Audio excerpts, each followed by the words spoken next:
ఈ రాష్ట్రం బాగా నష్టపోయాం. ఇప్పుడు కూడా తెలివైన వాళ్ళు ఇక్కడ ఉన్నారు, కానీ ఇక్కడ ఉండే వాళ్ళు ప్రపంచం అంతా రాణిస్తున్నారు, కానీ ఇక్కడ రాణించలేకపోతున్నారు.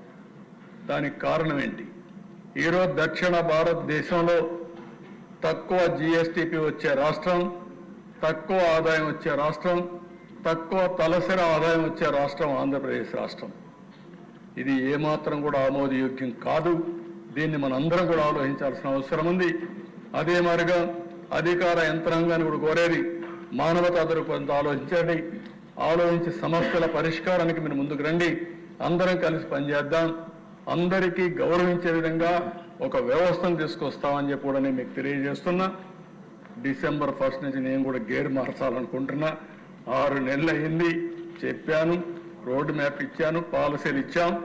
ఇంకా జవాబుదారీతనం తీసుకొస్తూనే ఎక్కడికక్కడ ప్రజా చైతన్యం ద్వారా మళ్ళీ నెక్స్ట్ లెవెల్ ఆఫ్ అడ్మినిస్ట్రేషన్ తీసుకెళ్తానని చెప్పి కూడా ఈ సభ ద్వారా మీకు అందరికీ తెలియజేస్తున్నా. ఈ రాష్ట్రం బాగా నష్టపోయాం.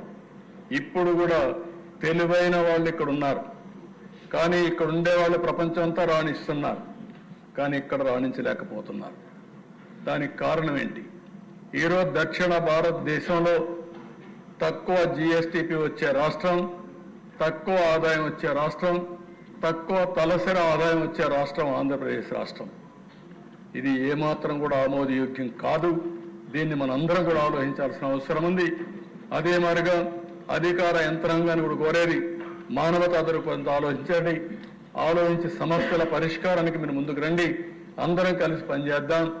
అందరికీ గౌరవించే విధంగా ఒక వ్యవస్థను తీసుకొస్తామని చెప్పి కూడా నేను మీకు తెలియజేస్తున్నా. డిసెంబర్ 1 నుంచి నేను కూడా గేర్ మార్చాలనుకుంటున్నా. 6 నెలలు అయింది, చెప్పాను, రోడ్ మ్యాప్ ఇచ్చాను, పాలసీలు ఇచ్చాం. ఇంకా జవాబుదారీతనం తీసుకొస్తూనే ఎక్కడికక్కడ ప్రజా చైతన్యం ద్వారా మళ్ళీ నెక్స్ట్ లెవెల్ ఆఫ్ అడ్మినిస్ట్రేషన్ తీసుకెళ్తానని చెప్పి కూడా ఈ సభ ద్వారా మీకు అందరికీ తెలియజేస్తున్నా.